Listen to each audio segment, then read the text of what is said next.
Kervénec, le village oublié. Partie 1. Le village que la carte a oublié. Il y a, au fin fond de la Bretagne, une légende que personne n'ose raconter à voix haute. On dit qu'il existe un village, perdu entre les Landes et la mer, dont le nom a disparu des registres officiels. Les cartes modernes l'ignorent comme s'il n'avait jamais existé. Pourtant, certains voyageurs jurent l'avoir traversé, avant de se rendre compte, quelques heures plus tard, qu'ils n'étaient plus capables de retrouver le chemin du retour.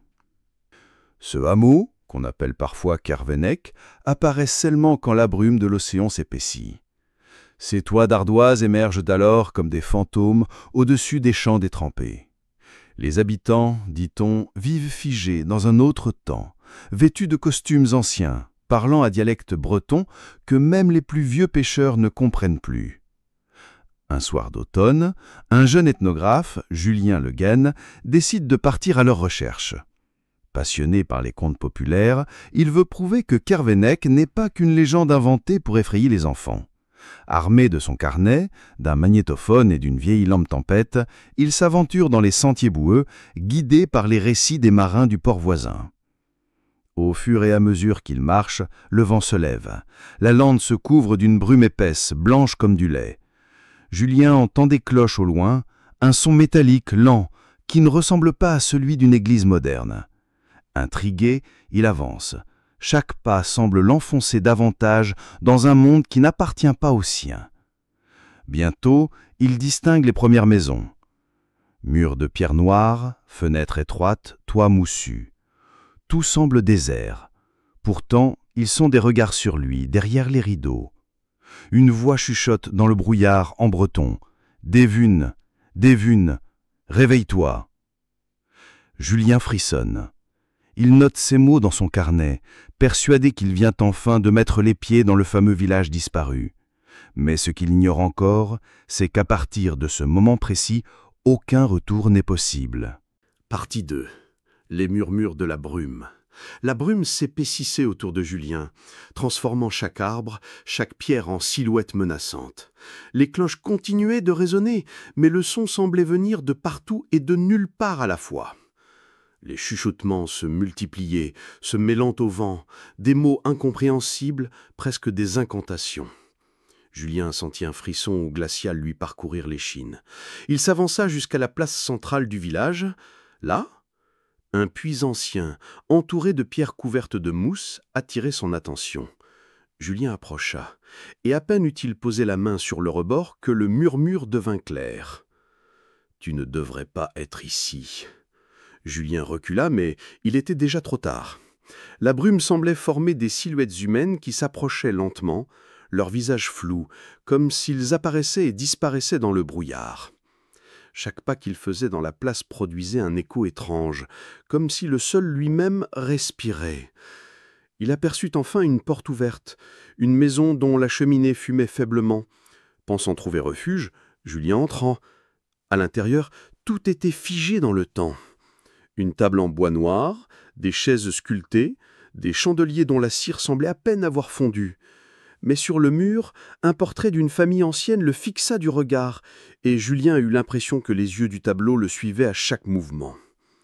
Puis, un rire sourd retentit derrière lui. Julien se retourna, mais la pièce était vide. La lampe qu'il tenait tremblait dans sa main, projetant des ombres mouvantes sur les murs.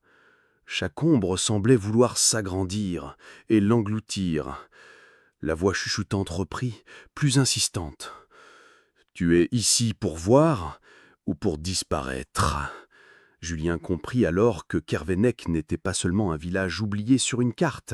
C'était un lieu où le temps et la réalité se pliaient selon des règles qu'aucun mortel ne pouvait comprendre. Et ce soir-là, il venait de franchir une frontière qu'aucun retour ne garantirait. Partie 3. Les ombres qui murmurent. Julien sentit une tension dans l'air, comme si le village retenait son souffle. Chaque pas qu'il faisait dans la maison semblait réveiller les murs eux-mêmes. Le portrait de la famille le fixait toujours, et maintenant il avait l'impression que les visages peints bougeaient légèrement, esquissant un sourire cruel. Un grincement attira son attention vers le plancher. Une trappe, presque invisible, s'ouvrait lentement devant lui, comme invitant Julien à descendre. Il hésita, mais la curiosité prit le dessus. Descendant dans l'obscurité, il sentit l'air devenir humide et lourd, et un parfum ancien, métallique et terreux emplit ses narines.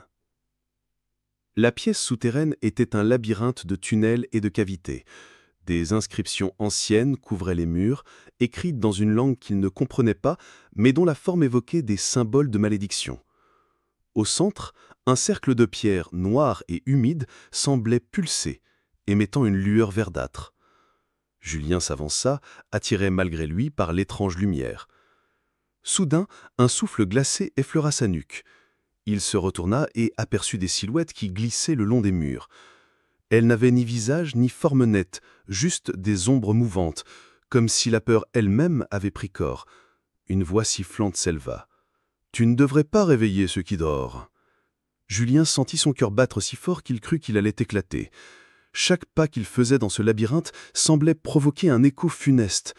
Les murs eux-mêmes semblaient se resserrer autour de lui. Il voulait reculer, mais une force invisible le poussait vers le cercle de pierre. Une lueur verte plus intense jaillit, et il comprit que le village n'était pas seulement hanté, il vivait, respirait et observait. À cet instant, Julien réalisa que ce qu'il croyait être des fantômes n'était peut-être que le commencement. La véritable horreur n'était pas visible.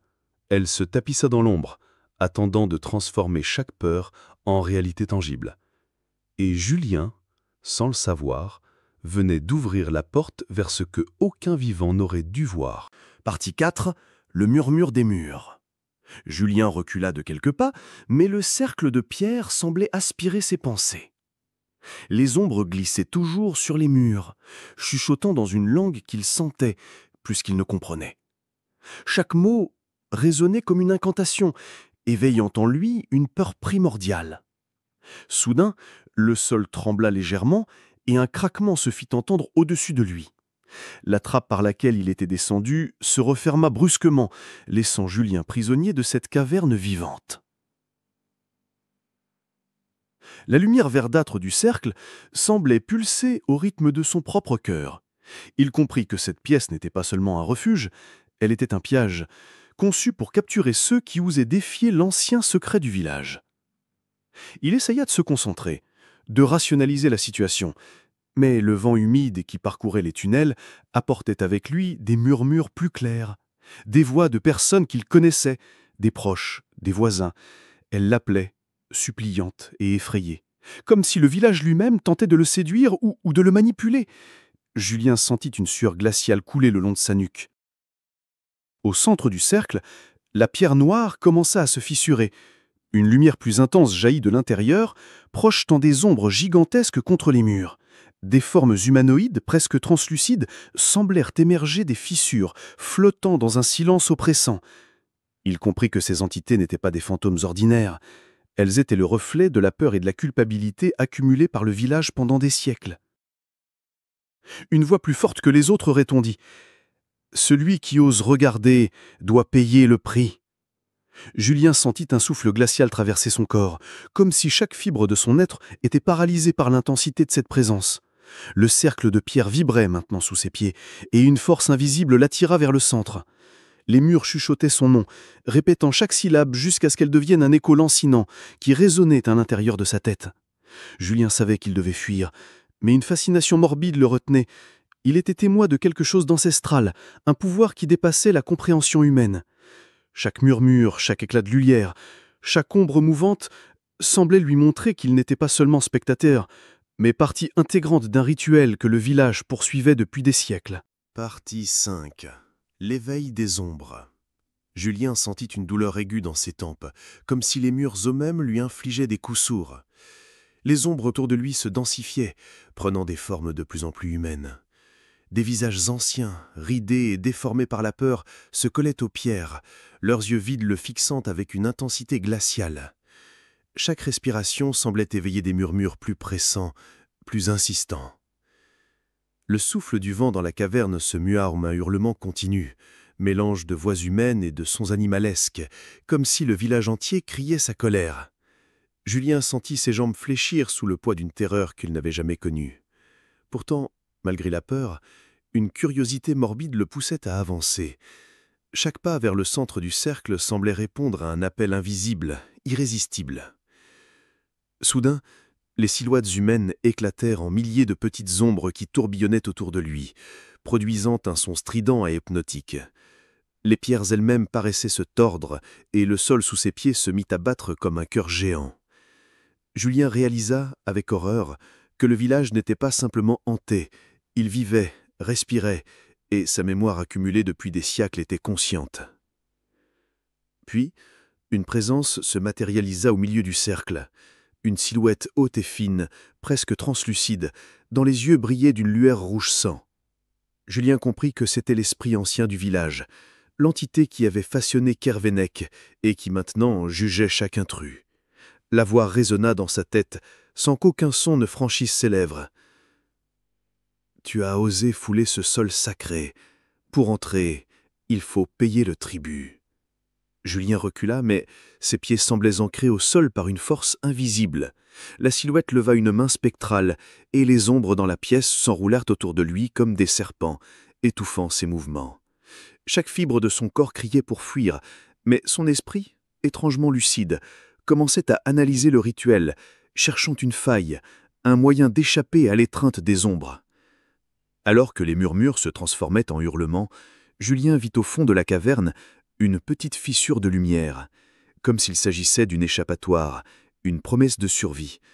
Mais pour l'atteindre, il devrait traverser le cœur même du cercle, affronter les esprits et braver le jugement du village. Chaque seconde comptait, et le temps semblait se dilater, comme si Kervénec lui-même jouait avec sa perception de la réalité. Partie 6. Le jugement final. Julien prit une profonde inspiration et, serrant les dents, fit le premier pas vers la fissure de lumière. Les ombres s'écartèrent avec un sifflement aigu, comme si elles testaient sa détermination.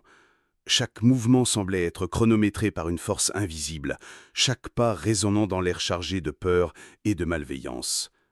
Le sol battait toujours comme un cœur géant, et Julien sentit son propre cœur répondre à ce rythme infernal. Alors qu'il approchait de la fissure, la silhouette translucide leva les deux mains et un cri retentit dans sa tête. Seul celui qui accepte la vérité de Kervénec peut sortir vivant. Julien vacilla, submergé par des visions de villageois anciens, de familles disparues et de rituels oubliés. Les murs se pliaient comme des pages de livres anciens, révélant des secrets trop anciens pour être nommés. Il comprit alors que le village n'était pas seulement hanté, mais qu'il retenait prisonniers tous ceux qui avaient osé pénétrer son sanctuaire.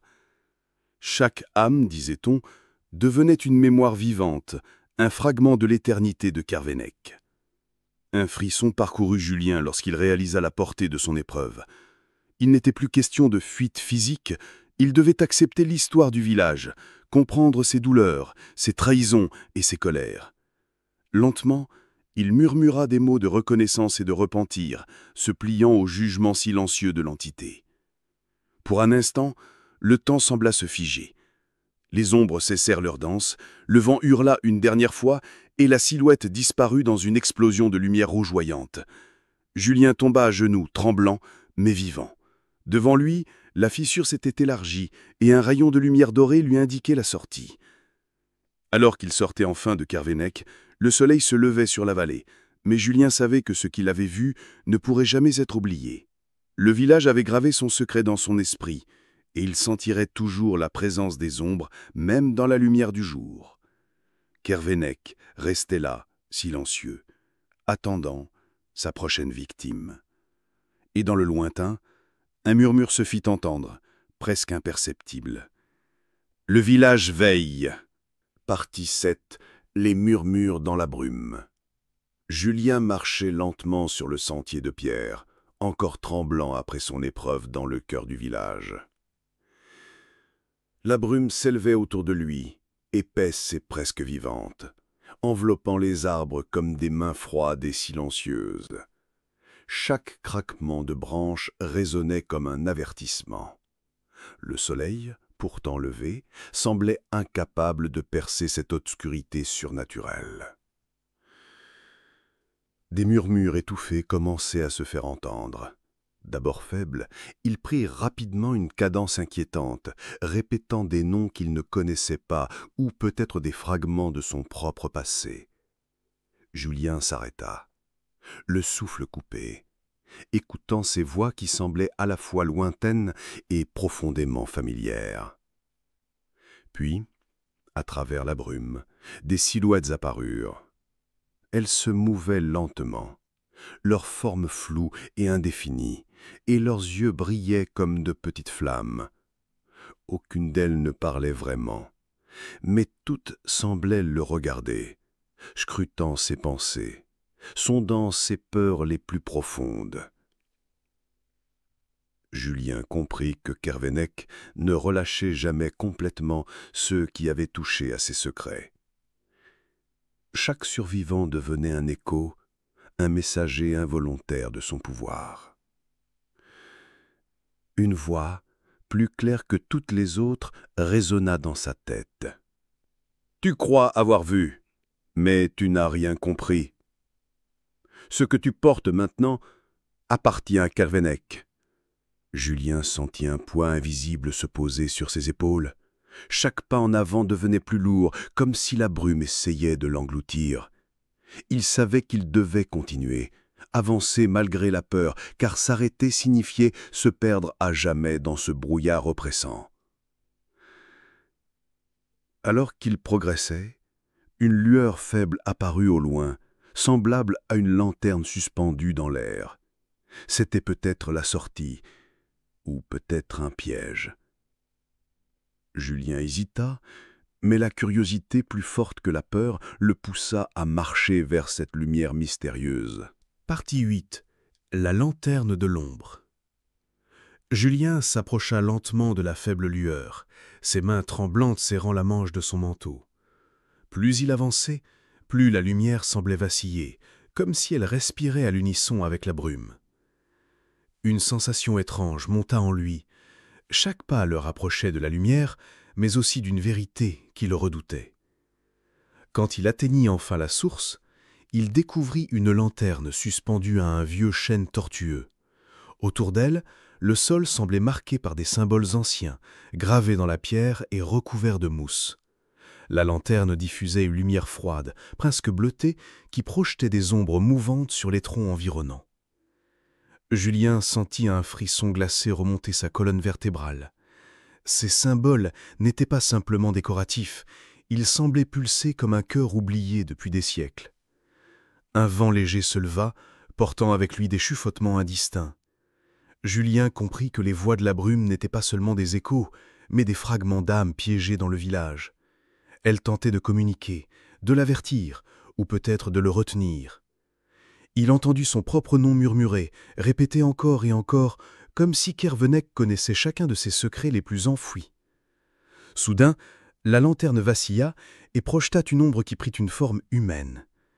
Une silhouette fine et élancée se détacha de la brume, avec des yeux noirs comme la nuit et un sourire qui n'était pas humain. Julien recula, mais ses jambes semblaient clouées au sol. La voix qui s'éleva alors, douce et glaciale, résonna directement dans son esprit. « Tu cherches à partir, mais tout ce que tu as touché appartient maintenant à Kervénec. » Julien sentit une douleur aiguë dans sa poitrine, comme si le village lui arrachait un morceau de son âme. Chaque respiration était un effort, et chaque mouvement semblait ralenti par une force invisible. La lanterne tremblait, et la silhouette s'avança à un pas de plus. Il comprit que s'il voulait survivre, il devrait affronter non seulement les spectres du village, mais aussi les ténèbres qui s'étaient installées en lui depuis le début de cette épreuve. Partie 9. Le cœur de la brume. Julien sentit que chaque fibre de son corps résistait à l'ombre qui l'enveloppait. La silhouette avançait lentement, ses pas silencieux mais terriblement lourds de menaces. La brume, dense et mouvante, semblait obéir à sa volonté, transformant le chemin familier en un labyrinthe vivant et mouvant. Chaque arbre, chaque pierre semblait murmurer des avertissements que son esprit peinait à comprendre. Alors qu'il tentait de reculer, Julien aperçut une ouverture à travers les troncs, une clairière circulaire où le sol brillait d'une étrange lueur verdâtre. Les symboles gravés autour de la lanterne semblaient se prolonger jusqu'à cet endroit, comme si la clairière était le centre névralgique du village. Julien comprit qu'il devait y entrer. C'était sa seule chance de comprendre et peut-être de survivre. Dès qu'il franchit le cercle, les chuchotements devinrent des voix distinctes, racontant des histoires de villageois disparus, de pactes oubliés et de malédictions ancestrales. Les visages des anciens habitants apparurent dans la brune, figés dans des expressions de peur et de douleur. Julien sentit un poids immense sur ses épaules. Toutes ces âmes étaient liées à la lanterne et à la silhouette qui l'observait. La figure s'immobilisa à quelques pas de lui. Ses yeux noirs brillaient d'une intensité surnaturelle et sa voix s'éleva de nouveau, comme un écho dans le cœur de Julien. « Chaque secret que tu portes, chaque peur que tu caches, tout est à moi. » Un frisson le parcourut. Il comprit que le village ne cherchait pas seulement à le retenir, il voulait absorber son essence, transformer ses souvenirs et ses peurs en énergie pour la brume et la lanterne. Julien devait agir vite. Il se rappela alors des histoires que lui racontait sa grand-mère sur les rituels anciens et la force du courage face à l'invisible. Rassemblant toute sa volonté, il concentra son esprit et tenta de se souvenir des mots que sa grand-mère avait murmurés, un mantra destiné à protéger l'âme contre les ombres. La silhouette recula légèrement comme surprise par la résistance. La brume, elle, se mit à tourbillonner autour de lui, plus dense et oppressante que jamais. Julien sut qu'il venait de franchir la ligne. Le village et ses spectres ne l'accepteraient pas simplement vivant. Il devait découvrir le secret du cœur de Kervenec, là où la lanterne puisait son pouvoir, s'il espérait quitter ce lieu maudit, vivant. Partie 10. Le secret de la lanterne. Julien avançait avec prudence vers le centre de la clairière, chaque pas résonnant dans le silence surnaturel. La brume semblait vibrer autour de lui, comme si elle était vivante, observant chacun de ses mouvements. La lanterne, suspendue à un arbre mort, brillait d'une lueur verte presque hypnotique, projetant des ombres mouvantes qui dansaient sur les troncs environnants. Soudain, une voix surgit derrière lui, mais cette fois, elle n'était pas menaçante. Elle était douce, implorante. « Si tu veux survivre, regarde au-delà de ce que tes yeux voient. » Julien tourna lentement la tête et vit un reflet dans la brume. Le visage d'un ancien du village, l'un des premiers à disparaître, comme emprisonné entre deux mondes. Le vieil homme tendait la main vers la lanterne. Julien comprit que la clé n'était pas de fuir, mais de comprendre la source de ce pouvoir. Il approcha la lanterne et, avec un mélange de peur et de détermination, posa ses mains dessus. Une chaleur étrange se répandit dans ses paumes, et la lumière verdâtre sembla s'infiltrer dans son esprit. Des visions du passé surgirent. Les anciens rituels, les pactes scellés avec des forces inconnues, les âmes des villageois absorbés pour nourrir la brume et la lanterne. Julien vit alors le rôle de chaque pierre et symbole gravé autour de lui, chacun servant à concentrer l'énergie mystique du village. Il comprit que le seul moyen de libérer le village et de sauver son âme était de rompre le cycle. Avec une respiration profonde, Julien récita les paroles que sa grand-mère lui avait enseignées, des mots de protection et de libération. La lanterne trembla, la lumière devint aveuglante et la brume se mit à tourbillonner violemment. Les visages emprisonnés s'effaçaient progressivement et un silence étrange tomba sur la clairière. Lorsque Julien ouvrit les yeux, le village semblait à nouveau ordinaire. La brume avait disparu, les maisons étaient intactes, mais un froid glacial persistait. Il savait que Kervenec garderait toujours une part de mystère et que certaines forces ne disparaissaient jamais complètement. Julien quitta la clairière, marqué à jamais par ce qu'il avait vécu, conscient que la frontière entre le monde des vivants et celui des ombres restait fragile, et qu'il venait de la franchir. Partie 11. Les murmures dans l'ombre. Les nuits suivantes, Julien ne trouvait plus le sommeil. Même dans sa chambre, il sentait la présence invisible qu'il suivait. Parfois, un murmure s'échappait du coin sombre de la pièce. « Tu ne peux pas échapper à ce que tu as libéré. » Chaque mot résonnait dans son esprit, comme un écho de la clairière. Les souvenirs de la lanterne et des visages emprisonnés revenaient en boucle, mais cette fois, ils semblaient plus proches, plus réels. Julien commença à voir des silhouettes floues se glisser dans les couloirs de la maison, à peine perceptibles à l'œil nu, et pourtant elles disparaissaient dès qu'il clignait. Une nuit, en suivant un murmure plus distinct, Julien se retrouva dans le grenier. La poussière et les toiles d'araignée recouvraient chaque objet, mais au centre, un vieux miroir reflétait quelque chose d'étrange. Sa propre silhouette, mais avec des yeux d'un vert luminescent, identiques à ceux de la lanterne. Chaque mouvement qu'il faisait, l'ombre le copiait avec une légère différence, comme si elle essayait de communiquer. Julien comprit que la lanterne n'avait pas seulement libéré les âmes emprisonnées. Elle avait ouvert une passerelle. Les forces de Kervenek n'étaient plus confinées au village. Elles pouvaient le suivre, l'observer, et peut-être attendre le moment pour agir. Il sentit son cœur battre plus fort, alors qu'une main invisible effleurait son épaule. La peur se mêlait à une fascination morbide. Il savait qu'il devait retourner à Kervenek. La vérité sur la lanterne et sur ce qui l'avait éveillé ne serait complète que là-bas. Mais cette fois, il n'était plus un simple visiteur. Il était lié au village et à ses secrets. Chaque pas vers Kervenek semblait l'attirer plus profondément dans un labyrinthe d'ombres et de murmures, un chemin dont il pourrait ne jamais revenir. Partie 12. L'éveil des ombres. Le matin suivant, Julien se réveilla avec une sensation étrange, comme si la nuit précédente avait changé quelque chose en lui. La lumière du jour paraissait faible, presque grise, et un frisson glacé parcourait ses épaules chaque fois qu'il bougeait. Les murmures n'avaient pas disparu. Ils s'étaient déplacés avec lui dans la maison, flottant entre les murs, chuchotant des secrets qu'il ne comprenait pas encore. Il retourna à la clairière où tout avait commencé. Le sol semblait différent. Les pierres anciennes étaient recouvertes d'une fine couche noire et des symboles gravés, presque effacés par le temps, brillaient faiblement sous ses pieds. Julien sentit que la lanterne qu'il avait déposée dans son sac vibrait doucement, comme si elle réclamait quelque chose. Il l'ouvrit, et la lumière s'échappa, formant des formes dans l'air, des silhouettes indistinctes, des visages figés dans la terreur et la douleur. Soudain, une voix plus claire que toutes les autres l'appela par son nom. Elle provenait du centre du cercle de symboles. Julien avança, hypnotisé, et comprit que les âmes libérées n'étaient pas seulement des spectres perdus, elles cherchaient quelqu'un pour canaliser leur colère. Il sentit une force invisible l'attirer vers le centre.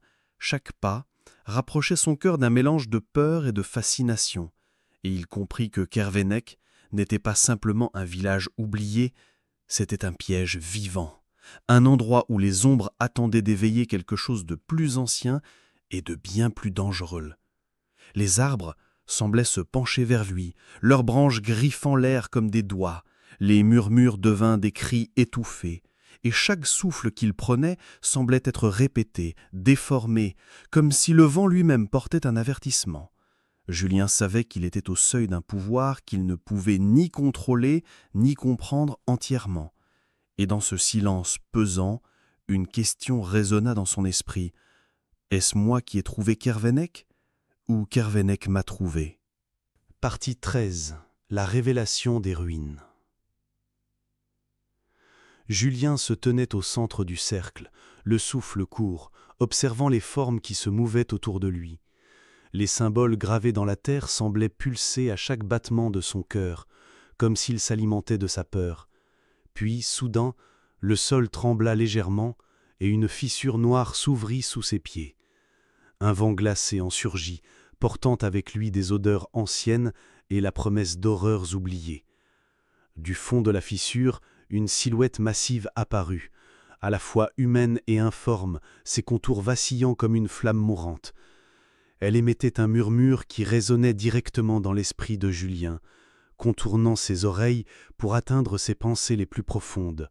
« Tu as réveillé ce qui devait rester endormi », dit la voix, distordue mais étrangement familière. Les spectres qui l'avaient guidé jusque-là commencèrent à tourbillonner autour de lui, leurs visages figés par la douleur et la colère, formant un vortex d'énergie noire. Julien sentit son esprit vaciller sous le poids de leurs souvenirs, visions de sacrifices anciens, de trahisons et de pactes brisés. Chaque fragment qu'il voyait s'incrustait dans sa mémoire comme une brûlure glaciale. Puis, Une nouvelle présence se fit sentir, une forme plus subtile, presque invisible, se glissant parmi les ombres. Elle semblait l'observer avec curiosité plutôt qu'hostilité. Julien comprit que toutes les forces réveillées n'étaient pas uniquement destructrices. Certaines cherchaient un guide, quelqu'un capable de donner un sens à ce chaos spectral. Mais le prix à payer, pensa-t-il, serait bien plus lourd que tout ce qu'il aurait pu imaginer. Un chuchotement traversa l'air. « Choisis ou sois consumé ». Julien sentit une pression invisible peser sur sa poitrine. Chaque seconde semblait s'étirer, et l'air autour de lui vibrait de la tension accumulée depuis des siècles. Il devait décider s'il accepterait ce pouvoir ou s'il laisserait Kervenec le dévorer avec ses secrets oubliés. Partie 14. L'éveil des ténèbres. Julien sentit une vibration sourde parcourir le sol, comme si toute la terre retenait son souffle avant un cri. La fissure s'élargit, révélant un escalier taillé dans la roche ancienne, descendant dans une obscurité si dense qu'elle semblait absorber la lumière elle-même. Les spectres l'entourant s'immobilisèrent, comme s'ils attendaient qu'il fasse le premier pas. Chaque marche qu'il descendait semblait résonner avec les murmures de milliers d'âmes oubliées. Les murs étaient couverts de gravures impossibles, des scènes de rituels sanglants et de pactes infernaux, leurs formes mouvantes, comme si elles se réarrangeaient pour raconter de nouvelles histoires à chaque regard. Julien sentit la peur lui nouer la gorge, mais une curiosité morbide le poussait à continuer. Au bas de l'escalier, il découvrit une salle circulaire centrée autour d'un piédestal de pierre noire. Sur celui-ci reposait un livre massif, relié de cuir craquelé, irradiant une aura glaciale. L'instant où Julien posa sa main sur la couverture, un cri aigu emplit la salle.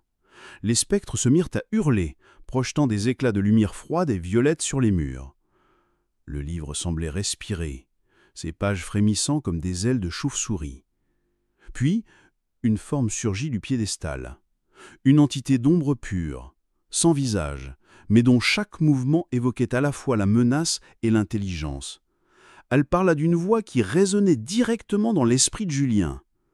« Celui qui cherche le savoir de Kervenec doit payer le tribut. » Julien comprit alors que chaque secret qu'il venait de découvrir n'était qu'un échantillon du pouvoir que le village retenait depuis des siècles, et que Kervenec ne laissait jamais rien s'échapper sans demander un prix. Julien sentit un frisson glacier parcourir son échine. La véritable horreur n'était pas ce qu'il avait déjà vu, mais ce qui attendait encore dans les profondeurs insondables du village oublié. Partie 15. L'attaque des ombres. À peine Julien eut-il reculé d'un pas que les ombres dans la salle semblèrent prendre vie, ondulant et se faufilant comme des serpents noirs. Elles glissaient sur le sol et les murs, produisant un souffle glacé qui éteignait les torches qu'il avait allumées. La peur se mêlait à une fascination morbide. Chaque mouvement des ombres révélait des silhouettes humaines distordues, capturées à jamais entre la vie et la mort. Le livre sur le piédestal ouvrit ses pages de lui-même et des lettres anciennes, écrites dans une langue oubliée, flottaient dans l'air comme des papillons noirs. Julien sentit que le texte pénétrait son esprit, implantant des visions de batailles anciennes, de rituels sanglants et de pactes qui avaient condamné des générations entières à la malédiction. Une voix, plus pressante que celle de l'entité précédente, résonna dans ses oreilles.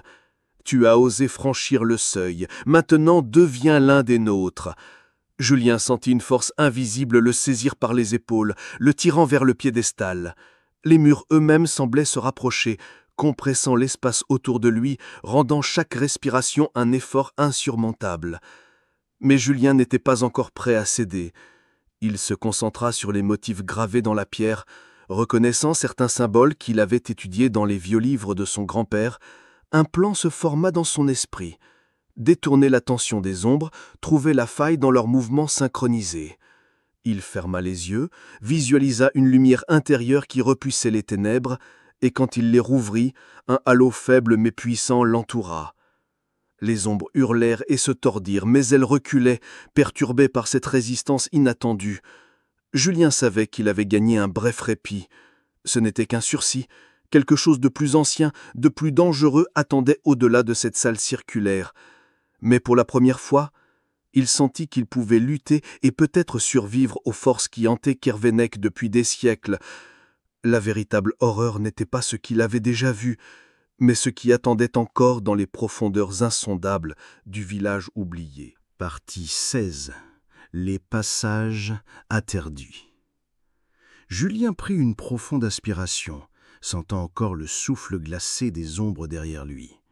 Il savait que la salle circulaire n'était qu'un piège, un vestibule vers quelque chose de plus ancien et de plus cruel. En suivant le mur de pierre, il découvrit une trappe à moitié dissimulée sous un tapis de poussière et de gravats. Ses doigts tremblaient alors qu'il tirait sur le loquet rouillé, révélant un escalier étroit, descendant dans l'obscurité. Chaque marche grinçait comme un avertissement. L'air devint humide, chargé d'odeurs de moisissure et de cendres anciennes. Le faible éclat de sa torche projetait des ombres mouvantes sur les murs, qui semblaient bouger à leur guise, comme si le village lui-même respirait et observait Julien. Il sentit une présence derrière lui, intangible mais insistante, comme si quelqu'un ou quelque chose suivait chacun de ses pas. Au fond de la trappe, il arriva dans un couloir étroit, décoré de fresques effacées par le temps. Les images représentaient des cérémonies oubliées, des villageois en transe, des animaux sacrifiés, des silhouettes enchaînées à des pierres anciennes. Julien reconnut certains symboles du livre qu'il avait vu dans la salle au-dessus et comprit que ces passages avaient été conçus pour canaliser un pouvoir qu'il n'avait jamais imaginé. Soudain, un souffle rauque retentit derrière lui. La torche vacilla, révélant une silhouette presque humaine, translucide, dont les yeux brillaient d'un rouge incandescent. Julien sentit un frisson glacial parcourir sa colonne vertébrale. L'esprit semblait l'inviter à avancer, mais chaque pas en avant signifiait se rapprocher de l'inconnu, et peut-être de la mort. Malgré la peur, Julien continua, sachant qu'il devait comprendre la source de la malédiction de Kervénec pour espérer survivre. Les murs semblaient se resserrer autour de lui, et le couloir devenait de plus en plus labyrinthique, chaque tournant une énigme, chaque ombre une menace. Le village oubliait l'air du monde extérieur, engloutissant tout dans son silence oppressant. Partie 17. La réunion des forces. Alors que la brume s'épaississait sur la vallée, Elias observait depuis une crête surplombant la rivière. Les flammes lointaines des feux de camp dessinaient des silhouettes mouvantes dans le brouillard, mais aucune ne pouvait deviner le piège qui se préparait. L'air froid portait les murmures des guerriers et les échos d'une tension invisible, presque surnaturelle. Elias, à peine âgé de 11 ans, avait appris à lire les mouvements des hommes et des tribus comme on lirait les signes du vent. Chaque chuchotement, chaque geste, chaque signe était une pièce du puzzle qu'il assemblait dans sa tête avec une précision terrifiante. Les alliances fragiles entre les Mohawks, les Hurons et les forces coloniales britanniques étaient sur le point de s'effondrer, mais Elias savait que ce chaos serait profitable. Il avait d'abord présenté aux Mohawks des informations sur un convoi français prétendument chargé de vivres pour leurs familles. Les Hurons, eux, croyaient qu'un stratagème britannique les menaçait. Chaque groupe se préparait à agir, convaincu de la légitimité de sa mission. Mais Elias avait soigneusement modulé les messages, exacts sur certains détails, trompeurs sur d'autres, de façon à ce que toutes les forces convergent vers le même point, à Deer Creek. À l'aube, il pourrait observer le début de ce qui deviendrait le massacre parfait, orchestré par un enfant. Le vent portait l'odeur de l'humidité et de la terre, mais aussi celle de la peur, même si personne ne savait encore ce qui l'attendait. Elias ressentait une excitation glaciale. Tout ce qu'il avait planifié pendant des semaines allait enfin se matérialiser et le monde entier ne verrait que le résultat, jamais le maître des fils invisibles qui les avaient tous conduits là. Partie 18. L'aube sanglante. La lumière blafarde de l'aube perçait à peine à travers la brume dense de Deer Creek.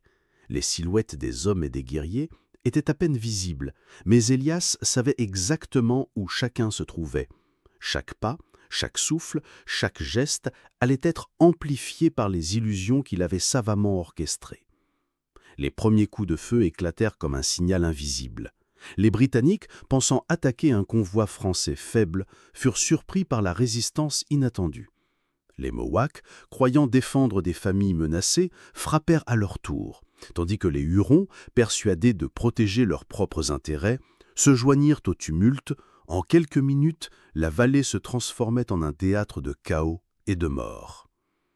Elias observait impassible derrière un rideau de brouillard. Son esprit calculait chaque mouvement, chaque réaction.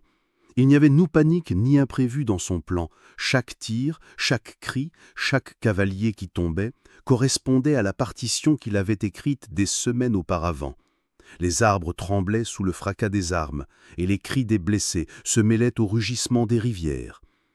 Les pertes furent terribles des deux côtés. Personne ne pouvait comprendre la logique du carnage. Les survivants, hagards et terrifiés, ne voyaient qu'un enchaînement de malheurs impossibles à expliquer. Mais Elias savait que ce massacre n'était pas le fruit du hasard. Il avait manipulé chaque élément, chaque confiance, chaque peur pour atteindre le chaos absolu. Alors que le soleil commençait à percer la brume, la vallée de Deer Creek n'était plus qu'un champ de ruines fumantes et de silence hanté. Elias, immobile, ressentit un frisson de satisfaction glaciale. Le maître invisible avait remporté sa symphonie macabre. Partie 19. Les échos du chaos. Le crépitement des flammes et le souffle des blessés formaient une étrange mélodie dans la vallée. Elias avançait parmi les corps, invisible et silencieux, observant comment chaque survivant réagissait à l'horreur qu'il avait orchestrée. Les Hurons, les Mohawks, les Britanniques et les Français semblaient tous perdus dans un labyrinthe d'incompréhension et de peur. Il remarqua une petite lueur dans les yeux des Mohawks, une suspicion croissante, un doute insidieux sur leurs anciens alliés. Chaque murmure, chaque accusation, chaque geste méfiant était un fil que Elias tirait doucement pour tisser un réseau encore plus complexe. Il n'avait pas seulement créé un massacre, il avait semé les graines de la discorde durable, une haine prête à exploser bien au-delà de Deer Creek. Les survivants se rassemblaient, mais personne n'osait prendre l'initiative. Les officiers britanniques cherchaient à comprendre pourquoi leurs alliés n'avaient pas agi comme prévu. Les officiers français se demandaient comment une telle embuscade avait pu leur échapper. Et les chefs autochtones murmuraient entre eux, incrédules devant l'évidence d'une trahison mystérieuse. Elias, lui, se sentait presque omnipotent. Son expérience n'était pas seulement militaire, elle était psychologique. Chaque pensée, chaque décision, chaque peur pouvait être manipulée à sa guise. Il avait découvert que la peur et l'incertitude pouvaient devenir des armes plus puissantes que n'importe quel fusil ou canon. À mesure que le jour avançait, un silence lourd s'installa sur Deer Creek. Un silence qui n'était pas la paix, mais l'attente que la discorde et le doute grandissent, que les alliances se brisent et que les conflits reprennent d'eux-mêmes. Elias savait que le véritable pouvoir ne résidait pas dans les armes, mais dans les esprits des hommes. Partie 20. La danse des ombres.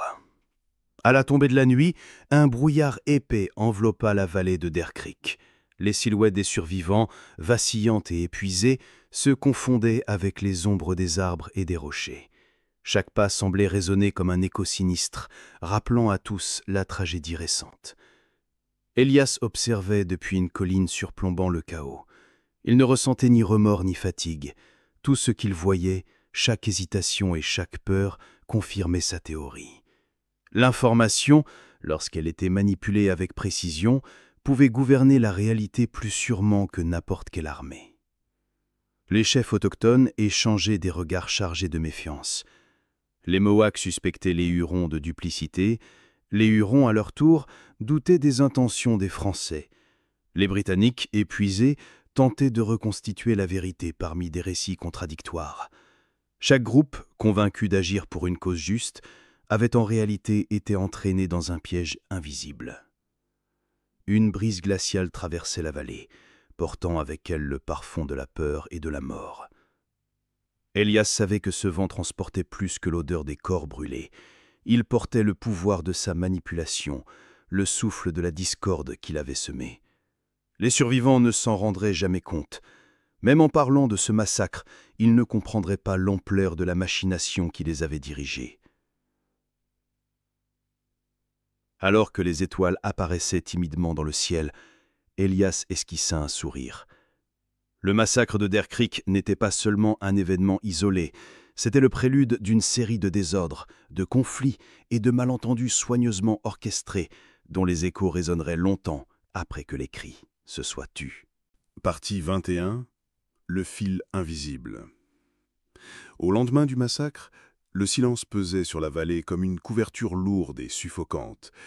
Les villages voisins, informés par des récits fragmentaires et effrayés par la rumeur des événements de Deer Creek, renforçaient leur défense, craignant une nouvelle attaque qui pourtant n'existait que dans l'esprit calculateur d'Elias. Elias suivait chaque mouvement depuis les hauteurs. Il observait la peur se propager comme une infection invisible. Les alliances vacillaient, les soupçons croissaient, et chaque décision, prise par des chefs qui croyaient agir pour protéger leur peuple, alimentait le chaos qu'il avait orchestré. Il nota mentalement les détails. Le village Mohawk de l'Est avait déplacé ses vivres vers la rivière, tandis qu'un petit groupe de Hurons renforçait la lisière de la forêt, craignant une incursion française. La manipulation des perceptions avait transformé la vallée en un échiquier géant, et chaque acteur, sans le savoir, jouait selon ses règles. Le vent apportait des murmures parmi les arbres, comme des voix fantomatiques rappelant la violence récente. Elias s'amusait de cette illusion. Les survivants interprétaient les sons comme des présages ou des avertissements surnaturels, alors qu'il savait que c'était simplement l'écho des émotions collectives qu'il avait lui-même déclenchées. La nuit tombée, il alluma un feu à distance et observa la lumière tremblante danser sur les visages anxieux. Les ombres semblaient se mouvoir avec une vie propre, accentuant l'atmosphère de terreur et de mystère. Chaque mouvement, chaque réaction, chaque frisson renforçait l'impression d'une puissance invisible, guidant la vallée vers un destin qu'aucun des habitants ne pouvait comprendre ni anticiper. Partie 22. Les miroirs de la trahison. Les jours suivants, Elias intensifia ses manœuvres, cette fois en jouant sur les alliances déjà fragilisées. Il introduisit des rumeurs subtiles à travers des messagers de confiance, insinuant que certains chefs de village envisageaient secrètement de trahir leurs alliés pour protéger leur propre famille. Chaque murmure était soigneusement calibré, ni totalement faux, ni complètement vrai. L'illusion suffisait à semer la discorde.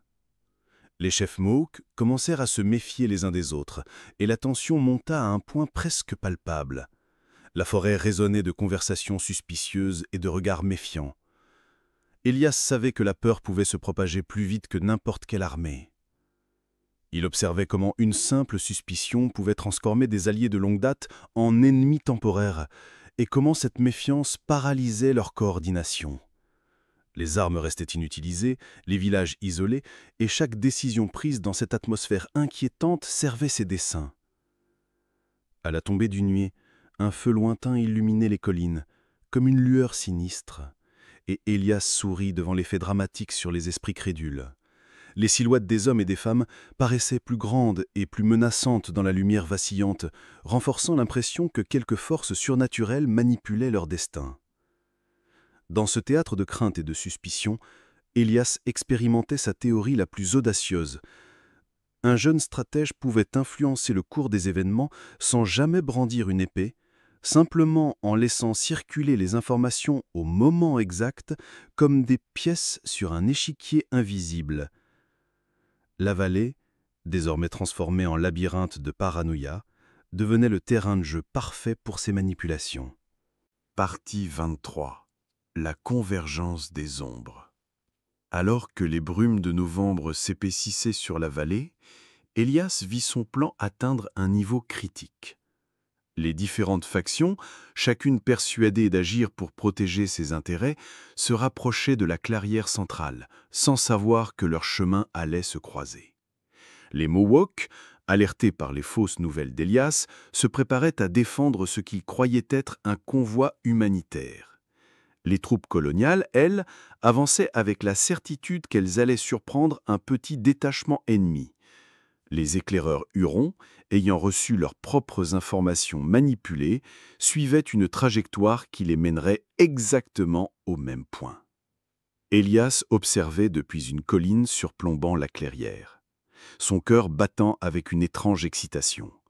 Chaque mouvement des hommes et des guerriers correspondait parfaitement à la partition qu'il avait écrite des semaines auparavant.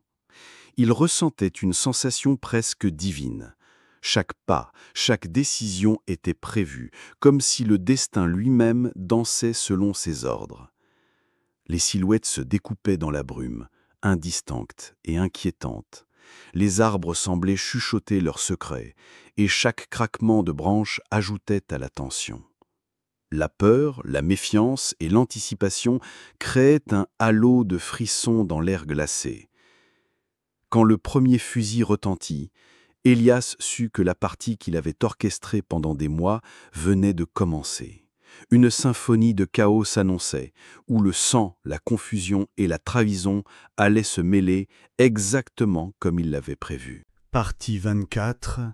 Le massacre de la clairière. Le premier coup de feu résonna dans la vallée, comme un glas. La brume matinale amplifiait chaque tir, chaque cri se mêlant à l'écho des arbres. Les Mohawks, croyant protéger un convoi innocent, attaquaient les colonials surpris, tandis que les éclaireurs hurons, pris dans la confusion, échangeaient des coups avec les deux camps sans comprendre la véritable cible. Elias, perché sur sa colline, observait chaque mouvement avec un calme terrifiant. Chaque soldat tombé, chaque guerrier désorienté alimentait la symphonie sanglante qu'il avait minutieusement planifiée. Le vent semblait transporter les chuchotements des morts, un murmure lointain qui renforçait l'atmosphère surnaturelle de la clairière. Les colonials tentaient de regrouper leurs forces, mais la confusion était totale. Ils tiraient à travers les arbres, frappant parfois leurs alliés par erreur. Les Mohawks, fiers et courageux, ne comprenaient pas pourquoi leurs ennemis et amis se mêlaient dans un chaos mortel. La stratégie d'Elias fonctionnait à la perfection. Chaque faction croyait défendre son propre intérêt, mais toutes contribuaient au carnage. Au milieu de ce tumulte, des silhouettes fantomatiques apparaissaient dans la brume, des guerriers perdus dans la panique, d'autres avançant sans savoir s'ils étaient poursuivis ou poursuivants. L'air glacé de novembre semblait geler les corps et les âmes, transformant la clairière en un cauchemar vivant. Le massacre dura plusieurs heures. Chaque minute intensifiait l'horreur et l'illusion de contrôle que les participants croyaient posséder. Pour Elias, c'était l'apogée de ses manipulations, un jeu macabre où les vies humaines n'étaient que des pièces sur un échiquier invisible et où le bruit des armes formait une musique que lui seul pouvait entendre et orchestrer. Partie 25. Les répercussions du chaos. Lorsque le dernier écho des coups de feu s'estompa dans la vallée, un silence lourd et oppressant s'installa. Le sang avait teinté les feuilles et la terre, et les survivants erraient comme des spectres, cherchant à comprendre l'incompréhensible. Elias observait depuis sa cachette, son visage impassible, mais l'adrénaline et la satisfaction brillaient dans ses yeux d'enfant. Chaque camp avait subi de lourdes pertes. Les Mohawks pleuraient leurs frères tombés, en croyant défendre des innocents. Les colonials comptaient leurs morts avec un mélange de rage et de confusion, et les éclaireurs hurons, incapables de comprendre le plan, avaient perdu plusieurs camarades. Le carnage créait un chaos parfait pour Elias, car le désordre garantirait une demande accrue d'armes, de munitions et de renforts. Rapidement, des messagers furent envoyés au fort voisin pour signaler l'attaque inexplicable. Les rumeurs se propageaient à la vitesse de la peur. Certains parlaient de trahison, d'alliances brisées, d'esprits maléfiques manipulant les hommes. Le mythe d'un enfant fantôme capable de provoquer la guerre par des mots commençait à naître parmi les tribus et les soldats. Elias, lui, prenait note de chaque réaction, chaque émotion. Il comprenait que la peur pouvait être plus puissante que la force, que la confusion pouvait être exploitée pour renforcer sa position et augmenter son influence. Même après la bataille, les forces en présence restaient vulnérables, chacune craignant l'autre, chacune prête à répondre par la violence au moindre signal. Cette première grande manipulation démontra à Élias le potentiel presque divin de l'information bien placée. Un simple mot, un détail exagéré, pouvait transformer la réalité et décider de la vie ou de la mort de dizaines de personnes. L'enfant avait franchi un seuil où stratégie et horreur se mêlaient intimement, un territoire où il n'existait presque aucune limite à son contrôle. Partie 26. Le jeu des fantômes. Les semaines suivantes, la vallée semblait hantée par des présences invisibles. Chaque camp parlait à voix basse de visions et de murmures qui semaient la méfiance. Élias avait appris à exploiter ce sentiment. Il laissait circuler des histoires fragmentées, des rapports d'observateurs supposés neutres, qui amplifiaient la peur et la confusion. Les Mohawks, méfiants envers les colons, commençaient à remettre en question chaque alliance, tandis que les forces coloniales soupçonnaient des traîtres parmi leurs rangs. Même les éclaireurs hurons, connus pour leur loyauté, doutaient de leurs supérieurs. Élias jouait sur ces tensions avec une précision chirurgicale. Chaque fragment d'information était ajusté pour maximiser la paranoïa. Le garçon avait compris un principe fondamental. La peur pouvait être plus efficace que le feu. Un mensonge habilement placé ou une vérité mal interprétée pouvait déclencher des mouvements militaires, des attaques imprévues et même la destruction d'alliances entières. Il observait les réactions de chaque chef de guerre, notait leurs faiblesses et leurs instincts et préparait ses prochaines interventions. Bientôt, des incidents mineurs commencèrent à se transformer en confrontations sanglantes. Un échange de mots mal traduits lors d'un conseil tribal provoqua un conflit entre alliés de longue date. Des patrouilles coloniales, recevant de fausses indications sur des mouvements ennemis, tombèrent dans des embuscades soigneusement orchestrées. Partout, le chaos servait les objectifs d'Élias, créer un cycle de peur et de dépendance sur les armes et les ressources qu'il savait pouvoir contrôler. Alors que la neige commençait à recouvrir les collines, Élias voyait dans le gel et le brouillard un allié silencieux. Les conditions rendaient la communication difficile, amplifiant les malentendus qu'il avait créés. La vallée entière devenait son échiquier, et chaque joueur, qu'il le sache ou non, avançait selon ses calculs minutieux. Partie 27. Le vent d'hiver soufflait sur le village abandonné de Saint-Michel, emportant avec lui les murmures des âmes perdues. Dans la vieille église à moitié fondrée, Clément, le jeune manipulateur, observait depuis l'ombre le balai macabre des habitants qui s'étaient égarés dans ses pillages. Chaque craquement de plancher semblait lui répondre, comme si la maison elle-même respirait et chuchotait ses secrets. Depuis des semaines, il avait orchestré des disparitions, des conflits et des malentendus, utilisant des lettres, des rumeurs et des gestes soigneusement calculés. Mais ce soir-là, quelque chose changea. Une silhouette apparut dans le cimetière gelé, invisible pour tous sauf pour Clément. Ses yeux brillaient d'une lueur surnaturelle, et ses pas laissaient des traces fumantes dans la neige. La créature ne parlait pas, mais Clément sentit chaque intention, chaque calcul de sa présence. Alors qu'il avançait, il comprit que cette entité n'était pas là pour le punir, ni pour le guider. Elle semblait attendre, comme un juge impartial suspendu au-dessus des erreurs humaines. Une tension glaciale emplissait l'air. Clément réalisa que ces manipulations avaient attiré plus qu'un simple chaos humain. Il avait réveillé quelque chose qui existait dans les fissures du monde, un observateur qui se nourrissait des secrets et des conflits. La peur, pour la première fois, le saisit. Ses stratégies, ses mensonges et ses tromperies semblaient dérisoires face à cette présence silencieuse. Pourtant, une partie de lui ressentait une excitation interdite, une curiosité morbide. Car si ce spectre pouvait juger ses actes, pouvait-elle également comprendre l'art derrière la destruction ?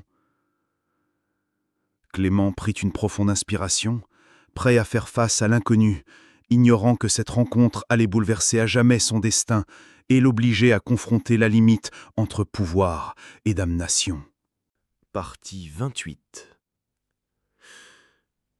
La nuit s'épaississait autour de Clément. Le souffle du spectre dans le cimetière se mêlait au vent hurlant, créant une mélodie sinistre qui semblait anticiper chaque mouvement.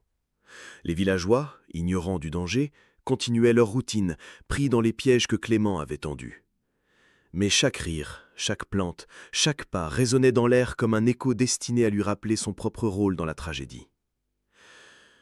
Alors que l'entité s'approchait, Clément sentit ses souvenirs se brouiller, des images de manipulations passées, de conflits orchestrés se mélanger à des visions d'horreur plus anciennes, des massacres oubliés par l'histoire mais jamais par les ombres qui y demeuraient. Le spectre glissait silencieusement, presque fluide, et pourtant chaque geste semblait mesurer, peser ses décisions et anticiper ses stratégies. Dans un moment de lucidité effrayante, Clément comprit que son art de la manipulation avait des conséquences plus vastes qu'il ne l'avait jamais imaginées. Les murmures dans les ruines, les lueurs dans les fenêtres cassées, tout portait la marque de ses interventions, mais désormais une force plus grande que lui prenait le relais. Il réalisa que le monde qu'il croyait contrôler n'était qu'un échiquier sur lequel d'autres mains, invisibles et anciennes, jouaient déjà. La présence du spectre n'était pas hostile, mais implacable. Chaque fibre de Clément vibrait d'une peur nouvelle et d'une fascination interdite. Il savait que cette rencontre était un point de bascule. Soit il survivrait et apprendrait à naviguer dans les ténèbres qu'il avait réveillées, soit il disparaîtrait, englouti par l'inévitable jugement de l'ombre du silence. Partie 29. Le village dormait sous un ciel sans étoiles, mais Clément restait éveillé, chaque bruit amplifié par son imagination. Les ombres des maisons semblaient s'étirer et se tordre, formant des silhouettes mouvantes qui chuchotaient des secrets anciens. Le spectre continuait son approche silencieuse, ses pas imperceptibles sur la terre gelée. Clément sentit une froideur surnaturelle se répandre autour de lui, un mélange de peur et de fascination qui lui coupait le souffle. Il se souvenait de ses manipulations passées, des alliances brisées et des conflits qu'il avait orchestrés, et comprit que toutes ces machinations n'étaient plus que des jeux d'enfants comparés à ceux qui se déroulaient maintenant. L'entité semblait sonder son âme, examinant chaque intention, chaque mensonge, chaque pensée qu'il avait tenté de cacher. Clément sentit son contrôle s'échapper, remplacé par une conscience aiguë de sa vulnérabilité face à l'invisible. Chaque pas du spectre résonnait dans sa tête comme un tambour de guerre. Les murmures se transformèrent en voix distinctes, évoquant des vies qu'il avait affectées, des familles brisées et des secrets révélés. Le poids de ses actions devint tangible, et Clément sut qu'il ne pourrait jamais revenir en arrière. Pourtant, au milieu de cette terreur, une curiosité morbide persistait. Jusqu'où cette force mystérieuse irait-elle pour le tester ? Partie 30. Le spectre s'approcha enfin, et Clément put distinguer une silhouette floue, aux contours changeants, comme faite de brume et de ténèbres. Ses yeux, depuis sans fond, semblaient absorber toute lumière autour d'eux. Chaque battement de cœur résonnait comme un écho dans le vide. Clément sentit une chaleur glaciale s'emparer de lui. Ses mains tremblaient, mais son esprit restait curieusement clair, observant le phénomène avec fascination et horreur.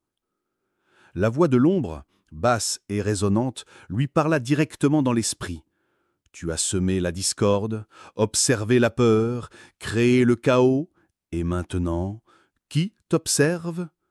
Clément sentit un vertige monter, comme si son identité même se dissolvait sous le poids de cette question. Tout ce qu'il avait cru maîtriser, toutes ses manipulations, toutes ses ruses, semblaient insignifiantes face à cette présence intemporelle. Pourtant, malgré la peur, Clément sentit naître en lui un élan de défi. Ses expériences passées, son intelligence aiguë et son goût pour le contrôle lui murmuraient que, même face à l'inconnu, il pouvait encore agir. Il devait comprendre l'entité, interagir avec elle, trouver le fil qui pourrait le ramener du bord de l'oubli. Chaque ombre, chaque murmure, chaque frisson devenait un indice, et il se concentra pour décoder le langage de la peur elle-même. Partie 31.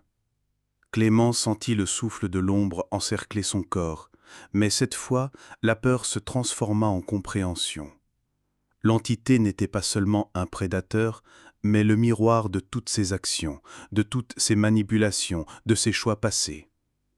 Chaque mensonge, chaque peur semée revenait maintenant pour l'évaluer. Il sut alors qu'il devait faire un geste ultime. Lentement, il tendit la main, non pas pour combattre, mais pour reconnaître. « Je vois maintenant tout ce que j'ai provoqué », murmura-t-il. L'ombre s'arrêta, puis sembla se dissoudre dans une lumière diffuse, laissant Clément seul dans le silence de la forêt. Le vent portait les échos des batailles passées et des murmures oubliés, mais Clément, épuisé et changé, comprit que le véritable pouvoir résidait dans la conscience de ses actes et non dans la manipulation des autres. Le monde continuait, imparfait et chaotique, mais lui avait appris à voir l'ombre en soi-même avant de la projeter sur les autres. Alors que l'aube se levait, une brume légère enveloppa le sentier. Clément avançait, silencieux mais éveillé, sachant que la peur et le mystère resteraient toujours présents. Mais désormais, il marchait avec une lumière intérieure capable de tempérer les ténèbres. Le cauchemar avait pris fin, et pourtant son souvenir persisterait, un avertissement que même les plus jeunes esprits peuvent jouer avec le feu, et que certaines ombres ne disparaissent jamais totalement.